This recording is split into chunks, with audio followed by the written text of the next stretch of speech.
Agora a gente está conversando com uma pessoa que vocês já conhecem muito bem, François Perrin, da família Perrin, que tem projetos não só na França, mas também nos Estados Unidos. E a gente vai falar um pouco sobre isso. Eles recentemente inauguraram uma belíssima vinícola, uma bodega nova, e a gente vai falar sobre isso também.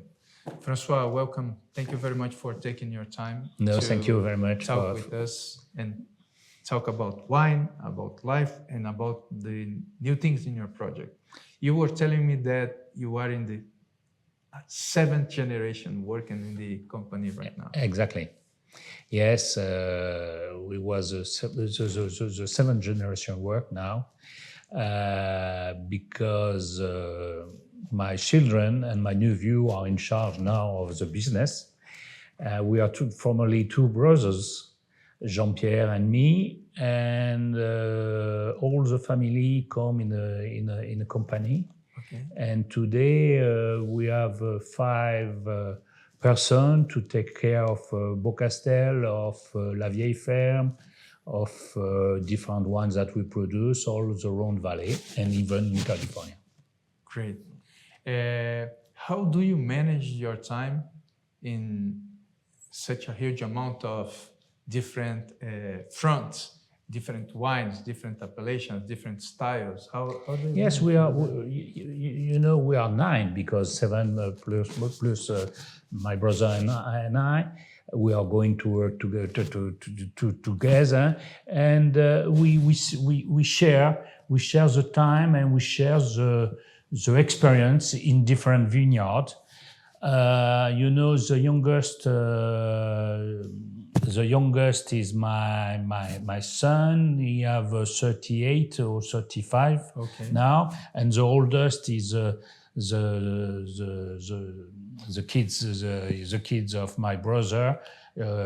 Mark, he have 40, 50, 55. What? And we have 7 people between 38 until 55 work. And it's a lot of poor, because for me and Jean-Pierre, we are a little older. But the new generation want to increase the work, and everybody work very, very hard. And each of the member have a specialty. Okay. 2 are more technique. César and Pierre are in charge of the winemaking. 1 or 2 or 3 are more commercial. Okay. They share the word to sell the wine. And we have 1, Thomas, is more on the business and on the management. Yeah, very good. One of the things that I would like to start with is coming back to the essence in the beginning, which is Beaucastel. Can you tell us a little bit about the history? I think that is very important to contextualize everything to the people that are listening right now. Everything starts in Beaucastel because Beaucastel was bought by my great-grandfather in 1909.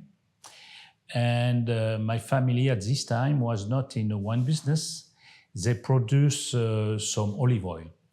Right. And Beaucastel in France in 1887, yes, all the vineyard was destroyed by phylloxera. Okay. And Beaucastel was completely destroyed, like all the vineyard in Europe. And my great-grandfather decided to buy Beaucastel not to plant some vine, but to plant some olive tree. Because Beaucastel is a very special terroir. We have a lot of pebbles, a lot of what we call rolling stones. This rolling stone was rolled by the Rhone when the Rhone grew up. Okay. And we have a lot of deposit of these pebbles on this different land. And you can grow only vines or olive trees. That because it's very, very difficult ground. And slowly and slowly, my great-grandfather said Beaucastel have an history about the wine, to produce a wine, and he don't decide to plant olive tree, but he decide to renew Beaucastel with a vineyard. And slowly, in 1909, the vineyard was planted again, and slowly and slowly, Beaucastel beginning one of the leader of Châteauneuf-du-Pape, this area. The Châteauneuf-du-Pape area is very small, it's 30,000 hectares. Okay. And on these 30,000 hectares, Beaucastel is roughly 100 hectares of vines. Okay. And at this moment, because of phylloxera, there should be a high demand for good wine to be recreated. To recreate, it's true. The market was very small at this time, and slowly, the wine beginning more and more important, and all the area was replanted in the original vineyard. We have been talking in the past, and I think it's very important to let people know about the unique style of Beaucastel. Different from other Châteauneuf-du-Pape. Yes, it's true. And I would like to explain that. Because after my father take the responsibility of Beaucastel, and first of all, he decided to replant one grapes that is we love in Beaucastel. It's a Mourvèdre grapes, and we have in Châteauneuf-du-Pape 13 different grapes, and the maturity of each grape is different. If you grow some Syrah, normally the normal crop will be in the beginning of September. Okay. But the Mourvèdre is the maturity. It is around 15th of October. That means the Mourvèdre is difficult to ripe in Châteauneuf-du-Pape. And my father said that, in a word, the best wine are produced with the grapes at the north limit of their culture. Because when you want to produce something different, something with character, it's impossible to produce in good condition. You need to have some difficulty to produce this. It's like to be a genius or to be crazy. The limit is very close, and all time to produce you need to have some difficulty, and the painting, when you want to paint something, if you paint like this, it's never good. It's never a good art. You need to have something different. And the Mourvèdre is not easy to ripe, but when the Mourvèdre is ripe, for us, it's one of the best grapes in Châteauneuf-du-Pape because it's at the north limit of their culture. And Jacques decided to plant a lot of Mourvèdre when the people plant a lot of Grenache. And today, the Mourvèdre, it's a good thing because with the global warming, and perhaps the character of Beaucastel is given by this high percentage of Mourvèdre. The Grenache give often a wine very round, very soft, very powerful, and the Mourvèdre gives sometimes a wine little square. That means you need to find something is not so flashy than the Grenache, but perhaps it's more intellectual, and perhaps Beaucastel gives this style to the wine of Châteauneuf-du-Pape. I think so. It's more lean. It's more lean. I say often it's difficult to say that, but Grenache, it's something Catholic, give a lot of powerful, and Miraval, it's sort of Protestant wine, perhaps. I love that. I love that. And your father was the one that brought Beaucastel to a new level, and Châteauneuf-du-Pape in general. Yeah, okay, it's true. And then you came, you and your brother, and you created new things and new ways and new ventures. For instance, first time I had Tablas Creek, I said, okay, this is a new America also. Can you tell us what was the idea behind going to the United States? You know, we are very close to our importer in the United States called Robert Haas, Bob Haas. My father died in 78. I was very young. I'm just 24. My brother Jean-Pierre 34. And Bob was a sort of a father in wine for us. And because he know very well the wine all around the world. He know very well Burgundy. He was an importer of the best wine in the United States. And with Bob, we decide at this time in 78 that the weather of California seems like a weather of Châteauneuf-du-Pape more than the weather of Bordeaux or the weather of Burgundy. And at this time, in Napa, a lot of people plant Pinot or Cabernet because Pinot, Cabernet, Cabernet is the one for Bordeaux and Pinot is the one for Burgundy. Yeah. The two best region, the two best known region in the world. And the Rhone was not known at this time like Bordeaux or Burgundy. Slowly and slowly it became. But at this time, the great wine was considered by Bordeaux, and is the reason why everybody plant Cabernet and Pinot. Cabernet is very easy because it gives a lot of powerful wine. Pinot is a little different, but we think the California seems more than Châteauneuf-du-Pape, and we decide to import some wood from Beaucastel. Okay, but it was not easy. Some wood of vines. It was not easy because we have a sort of various process in America, and we send a piece of wood of Grenache, a piece of wood of Syrah, a piece of wood of Miraval, a piece of wood of Counoise directly to station experimentation in Geneva, state of New York, to be indexed to be sure they are free of zeros. And after 2 years of research, of different things, they've give us 3 pots of different wine of each grapes. And they say, okay, you can multiplicate it.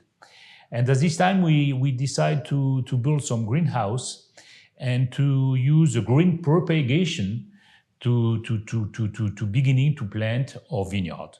And slowly, here by here, we arrive to plant the vineyard of Tablas Creek with exactly the same grapes that we have in Beaucastel. How long did it take to multiply this? The first plantation was in 2009, until 10 years, roughly. And at this time, we decided also to sell some wine, some different place. Tablas Creek is not in Napa or Sonoma. It's located in the Central Coast, just between LA and San Francisco, in the middle, 25 kilometers from the sea. And we think it's the best place to have the right expression on the Rhone varietals. Okay, because it's, you would say, more Mediterranean or something like this. It's able to manage the hot and the exactly. And that cool means side. the day are hot and the night are cool. Okay. Because we have a ocean influence, but not like some part of Napa. Okay. It's less important because it's a good place. But you know, in Paso Robles, you have two parts. You have east of 101 and west of 101. East of 101 is very hot, it's flat. You have a lot of vineyard, and east of 101, you have a mountain, and it's completely different. Yeah, I've been there. It's a good place to be, because one of the most beautiful travels I ever did is in the US one over. It's beautiful place. Beautiful spot.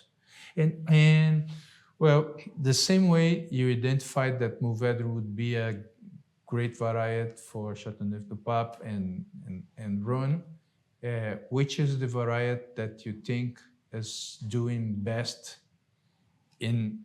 For me, it's exactly the same. Exactly the same. Exactly the same. But also, we are very impressed by the white that we produce in Paso.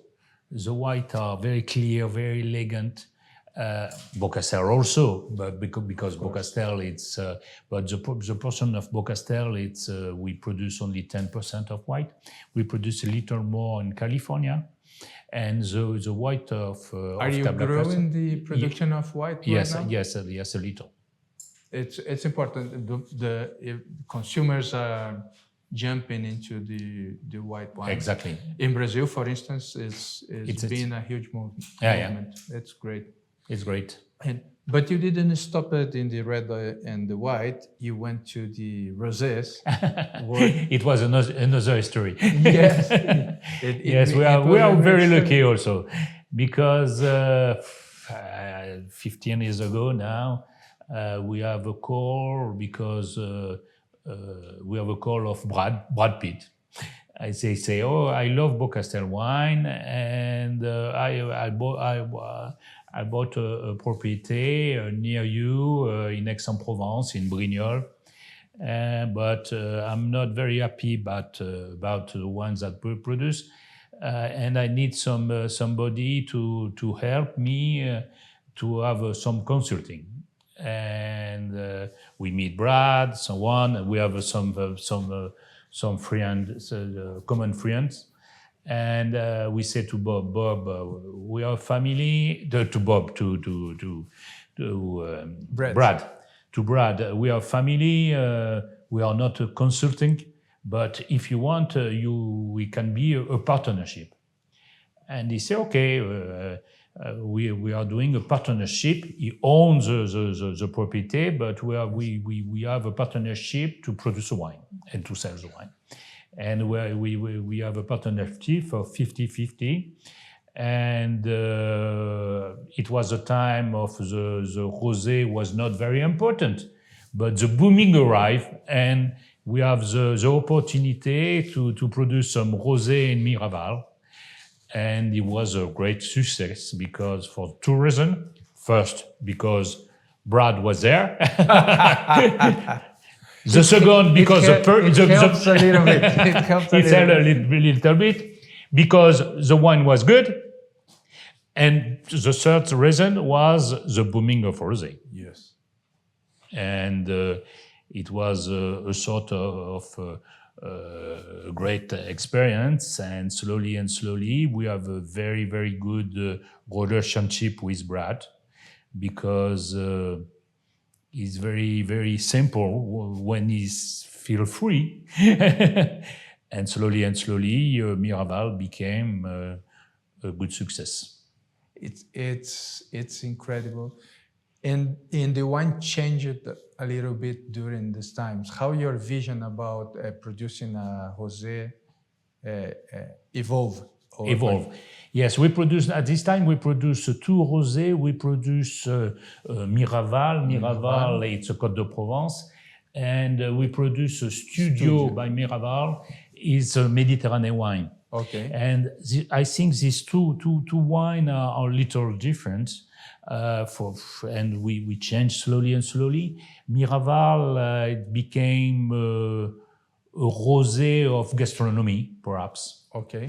But with a lot of character, with powerful character, but rosé of gastronomy and studio, more freshness, more elegance, more what we call the rosé piscine. Okay. Okay, it's more drinkable and less formal too. Exactly. This is incredible. And then I had here two things that I never tasted, which is the sparkling wine. Yeah. And I would like you to tell me a little bit. It's a sparkling wine. It's champagne because it's produced in Champagne. Oh, I didn't taste it. It's produced in Champagne. We produce two wines, Petite Fleur and Fleur de Miraval. Okay. Fleur de Miraval, it's expensive champagne. Petite Fleur, it's more approachable. And it's only rosé wine, rosé champagne. And we do this wine with Rodolphe Peters, Peters wine. He have some vineyard in Champagne, and this one come from with a relationship with Peter, Brad, and us. And it's rosé. It's produced with Chardonnay. It's the best place of Champagne, of Chardonnay, with what we call réserve perpétuelle. Okay. That means that we have different vintage in same barrels, and slowly the vintage go together with a Pinot to produce a young Pinot, and it's a blending of these different places with the best place of different vineyards that Peters own in Champagne. Good. And it's a little special, and it's not a huge production. But it's also a good success because it's a champagne of wine. And it's easier, when you are on the market and when the wine is good, to say, oh, okay, this is a Brad Pitt champagne. It's a brand endorsement, isn't it? But it's a very, very, very true champagne. It's very interesting to test it. I'll try this today. And I think it's important to have a brand, as you have as a family, but the wine must deliver. Yeah, sure. Otherwise, it's not something that is going to perpetuate. And your projects, all of them, are always moving in different directions, but always advancing. And to come back a little bit to Beaucastel and also talk about advancing things, go ahead in things. You recently inaugurated your new winery. Yeah. And I would like you to talk a little bit about that. Beaucastel was the house of my father and my mother. And slowly we changed a little Beaucastel, but my mother lived in Beaucastel. And we don't want to. My mother was she old, and she passed away in 2016. She have 94 years old, and we don't want to build Beaucastel when she's in life, because there's a lot of troubles, there's a lot of movement, and so on. But she passed away in 2016. And we decide Beaucastel need to be reformed. What we are going to do, and Charles, my oldest son, say, "Okay, I have somebody. I know somebody, and we can do some what is the name? Excuse me. Some concourse, architect concourse." To build a new Beaucastel. And we do it, and we send in different part of the world this concourse, and we have more than 2,000 answers. Wow. Of different architects. They say, "Oh, we're interested to do it," and slowly we have 100 and 15, and slowly and 10. And we have 10, and we are to the 10 architects all over the world to produce a project. And after we have a 5, and after 5, they decide to do some maquette and to have more. And slowly we vote in family, and slowly we choose Indian architect called Big Joy. Big Joy. It's come from to Studio Mumbai. He's a very known architect. He learned in the United States. But he come in Beaucastel, and it was very crazy because they come, I don't know, 10 or 50% directly to the train station in Avignon, and they come together and they walk all around the vineyard to feel the sanctity of the vineyard. And they arrive and they say, okay, Beaucastel don't need to have a lot of change because you have an history. We don't want to change Beaucastel. We don't want to have an incredible design or something like that, but we want to create Beaucastel with the ground of Beaucastel, and we want you have a different element here. You have the wind, you have the ground, and you have the air and the water. And because Beaucastel and Châteauneuf-du-Pape, you have not a lot of water, and we want to keep this rainwater. And they decide to create big vats where we keep all the water, the rainwater. This rainwater was stocked in 12 meter deep, because if you stock the rainwater at 12 meter deep in the ground, the temperature is roughly 12 degrees, 12 to 13 degrees. And you have a wind, that means we are going to have a chimney. We grow some chimney, and the air go directly by the wind, because in Châteauneuf-du-Pape we have a wind come from to the north called Mistral, and we have a lot of wind. And that means this wind go in this different tank. The wind are refreshed and go directly in the different cellar, and we have a completely free cooling without intervention, and also all the walls was built with the ground of Beaucastel, with the argile of Beaucastel, without iron, and it was very traditional. It's not what we called sort of incredible design, but we can age. We can age the one in Beaucastel. The one in Beaucastel is its own ground. Incredible. This is the main idea. And the idea of keeping the iron outside is because of it? Yes, because we don't want to have a cage of Faraday cage, and I think we have a sort of special ambience in this cellar. Very good. And did you?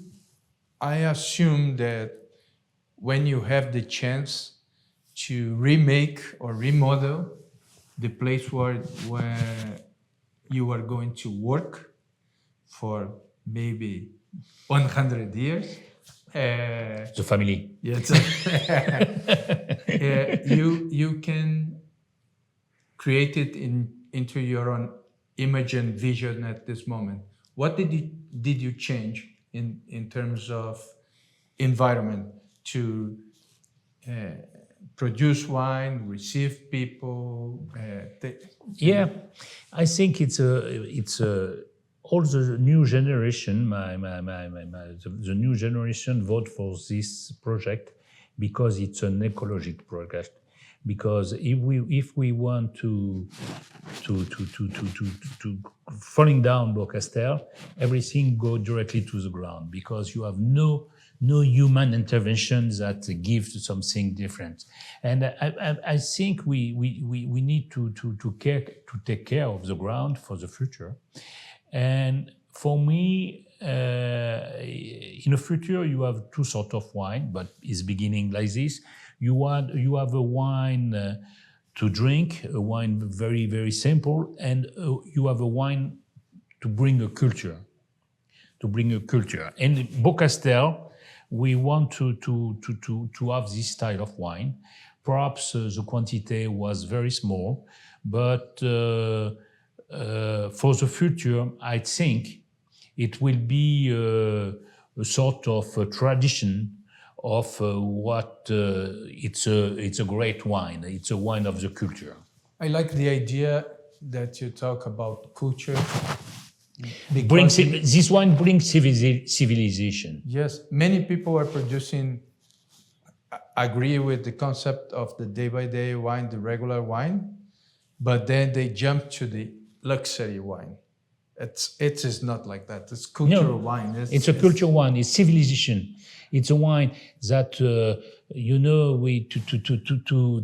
to say it's what we call in France. We have something a terroir. A terroir is not only the soil. The terroir is a good match of four elements. First is the grapes. It's a soil. Go with these grapes. It's a weather. And it's a man with a tradition, it's a winemaker. And when you have this good matching, you are able to produce a wine of civilization. It's not easy because to produce a wine, you produce a wine only one time a year. That means perhaps to understand what is the best for this area, you need one generation or perhaps more. And because you make a lot of thought, because nobody what is the best blending and what is the best choice. And it's very difficult to be sure that, and also the weather is changing, everything is changing, and perhaps you have a wine to drink and a wine to have to bring civilization. One thing also that in terms of, I would like to discuss this issue because you talked a lot about sustainability and not intervention and keeping things like a regenerative agriculture, I assume. And there is a discussion right now about considering another element in the concept of terroir, which is the microbiology in the soil, that it would be another element that is going to differentiate. Yes, we are doing this because in Tablas, because Tablas was the first regenerative register of because the land is we have a lot of land in California. Yes. But in France, it's difficult because the land is very, very small, and it's difficult to have a sort of global experience of global life in small place. But slowly and slowly, we expect to arrive. That's great. And do you think that there is a recognition today that in your neighbors? Oh, yes, as sure. Well, that is. Yeah, sure. Okay. Everybody, and especially the new generation, take care, understand, and they understand that the lives, everybody became organic.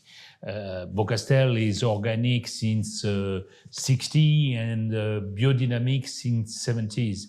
That means that we everybody take care that we need to do something important. Very good, because otherwise you have the best house in a bad neighborhood. No. Everybody understands the problem, and especially the new generation are very involved on it. Well, I see, as you say, that we as a magazine perceive completely different vision of wine or how to make wine and how to consume wine since the day we begin 20 years ago. You are in much more time in this business, and you must have experienced a lot of fashions and trends coming and going, and I think that we are more connected to some kind of essence of wine right now. I would like you to talk a little bit about this journey that how did you perceive this journey in your lifetime in wine? I think the wine, I think the people don't need wine because wine is alcohol. It's not necessary to drink wine. It's not, you can, it's not necessary. But if you want interesting in wine, I'm sure the wine it's like I said before, the wine it's a possibility to know a civilization, a culture, and when you know the wine, when you know a great wine, an historic wine, you are considered like to know another culture, perhaps. Okay. And for me, for the future, we drink wine 20 years or 30 years, we drink a lot of wine, and slowly, perhaps, we drink less and less of wine, but better and better. For me, I see the change of the consumption. Think this is a movement that comes since the beginning of the industrialization, isn't that? And from the Second World War on, exactly, it accelerated. Yes, process, but no? I'm sure it's going more and more. Okay, it's my feeling. In a way, for people that drink wine and love wine, wine is becoming much more important in their lives at the same time. So it's people are willing to give more of themselves when they are tasting and drinking wine with family, friends, and whatever. Don't you agree? My feeling is slowly and slowly we are going to have the two sorts of wine. A wine for the drinker, and a wine for the people read Adega. Thank you. Yes, it's true. Yeah. It's true. That means to have something different. If you want to interesting in a wine, you read Adega, and you're beginning to understand what is a true wine. And it's not only the drink; it's something different.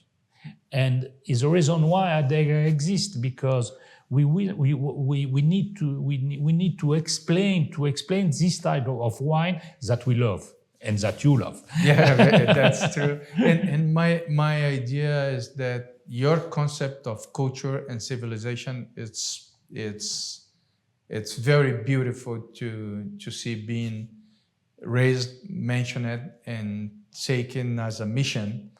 Because this is the only way to create wines that are generational, in my opinion. No? It's true. You need to have a bigger goal than only bringing money to your house today. Yeah.